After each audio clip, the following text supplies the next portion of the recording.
Kita menghormati ranah independensi kekuasaan kehakiman, maka dibatasi. Tapi dalam aspek pelaksanaan undang-undangnya boleh.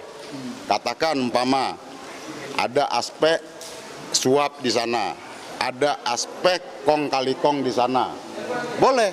Nah, itu ranah DPR untuk melakukan tugas dan fungsi pengawasannya secara optimal melalui hak angket tadi, penyelidikan.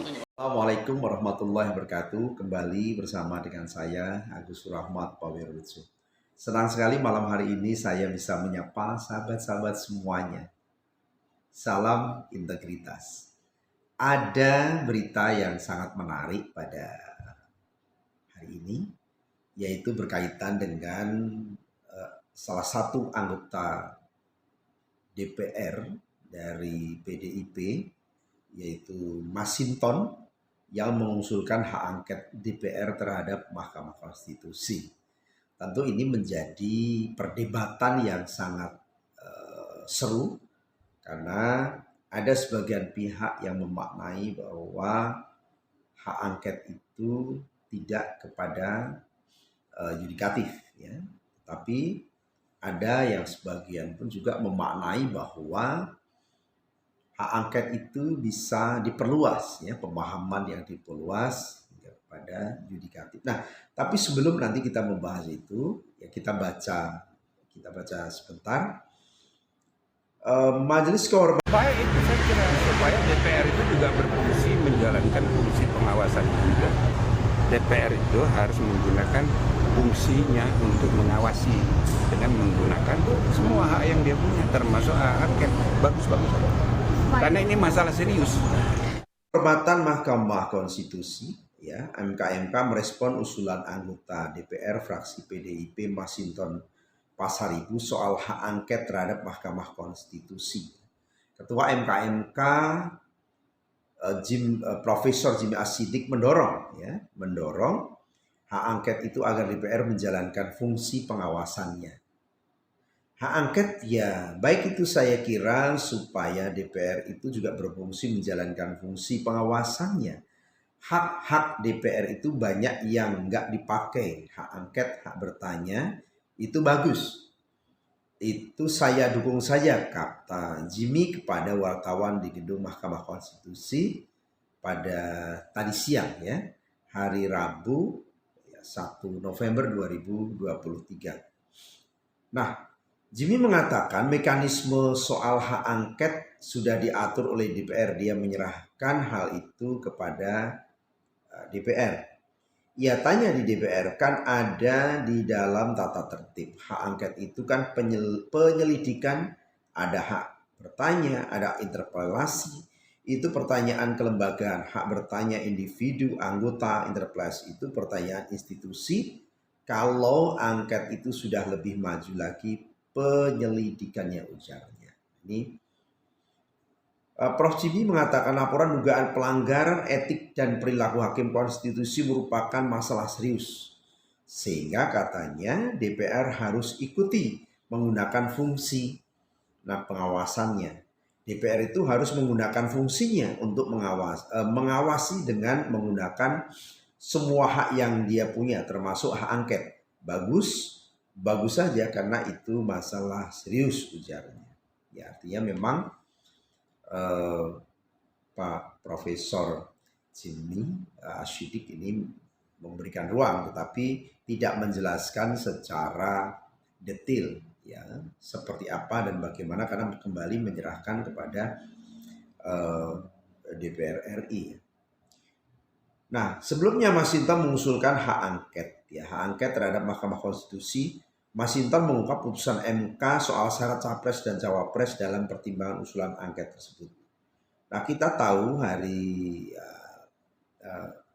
dengan adanya putusan MK yang sangat kontroversi dengan putusan MK nomor 90 yang sebelumnya nomor 50, 55, ya, 51 juga ditolak, tetapi kemudian MK memberikan putusan dengan alternatif putusan nomor 90. Tentu ini menjadi sesuatu yang hari ini menjadi perhatian seluruh masyarakat Indonesia. Dan tentu kalau kemudian berbagai macam muncul ya pertanyaan-pertanyaan baik dari para pakar, kemudian juga banyak pihak, tentu memang ini kita memaknainya pun juga harus hati-hati, karena ya bisa jadi katakanlah bisa jadi bahwa ada yang juga ingin menegakkan ya konstitusi tentunya kan, karena Mahkamah Konstitusi sebagai garda terakhir dan untuk penjaga konstitusi. Kalau kemudian Mahkamah Konstitusi itu juga keluar dari ketentuan normatif, ya memang itu akan menjadi persoalan tersendiri. Ya meskipun kita tahu bahwa putusan Mahkamah Konstitusi itu bersifat mengikat dan dapat segera untuk dilaksanakan, ya seperti itu. Nah, sahabat-sahabat semuanya, agar juga kita mengetahui apa sih sebetulnya yang disebut dengan hak angket, agar juga kita bisa mengetahui seperti apa hak angket, karena memang ini menjadi juga perbedaan tafsir ya. Nah, hak angket itu adalah hak DPR untuk melakukan penyelidikan. Ya, saya baca saja ya, saya baca teksnya sesuai dengan yang saya baca. Hak angket adalah hak DPR untuk melakukan penyelidikan terhadap pelaksanaan suatu undang-undang kebijakan pemerintah yang berkaitan dengan hal penting, strategis, dan berdampak luas pada kehidupan masyarakat berbangsa dan bernegara yang diduga bertentangan dengan peraturan perundang-undangan. Ini itu adalah hak angket ya.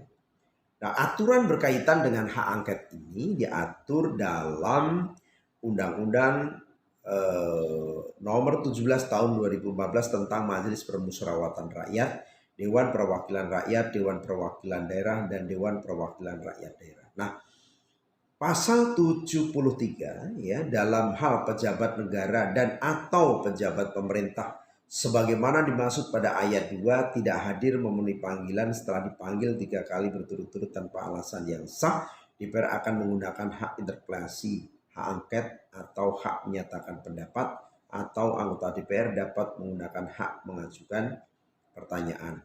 Nah, ini lebih lanjut tentang pengusulan hak angket termuat dalam pasal 199 Undang-Undang nomor 17 tahun 2014. Hak angket diusulkan oleh paling sedikit 25 orang anggota DPR RI dan lebih dari satu fraksi kepada pimpinan DPR RI dalam rapat paripurna DPR RI dan dibagikan kepada semua anggota. Jadi itu berkaitan dengan hak angket. Nah, memang para pakar hukum ya terbelah ya, namanya juga terbelah.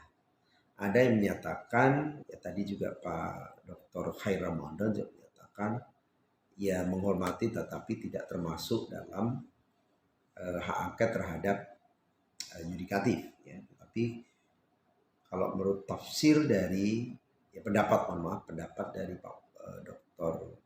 Refli Harun mengatakan bisa diperluas. Ada makna yang diperluas juga menyangkut tentang yudikatif ya. Tadi dalam wawancara dengan di TV One ya. Ya kira-kira seperti itu. Nah, sahabat-sahabat semuanya, kita akan lihat ya ke depan seperti apa, tetapi yang jelas ya semua kita akan melihat pada periode berikutnya. Apakah ini hanya luapan, apakah ini hanya letupan, kemudian hilang begitu saja?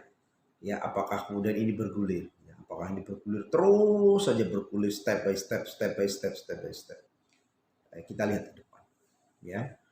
Dan tentu kalau kita berbicara tentang masyarakat hari ini menginginkan semua pandangan tertuju kepada MK ya, Majelis Kehormatan Mahkamah Konstitusi. Dan saya yakin sahabat-sahabat atau seluruh pemirsa juga sudah melihat tayangan bagaimana sidang di MK yang dipimpin oleh Profesor Jimmy Asidik yang tadi hari ini juga memeriksa pemeriksaan barang bukti bukti surat, dan juga bagaimana Profesor Jimmy Asidik itu juga meminta kepada para pelapor untuk bisa membuktikan dalil-dalil laporannya. Ya, tentu ini menjadi penting agar itu mampu untuk memperkuat daripada Majelis Kehormatan MK itu sendiri, kata Profesor Jimmy Asidik, agar meyakinkan kami, kira-kira seperti itu. Jadi artinya tentu kita paham bahwa berbicara tentang konstitusi ya beliau pakarnya, tetapi beliau tetap meminta agar bagaimana para pelapor itu juga mampu menguatkan dalil-dalilnya dan disertakan juga dengan barang bukti yang ada, ya, dengan bukti-bukti yang ada sehingga memperkuat daripada laporan itu. Ya. Oke, kita tunggu hari-hari berikutnya dan terima kasih. Assalamualaikum warahmatullahi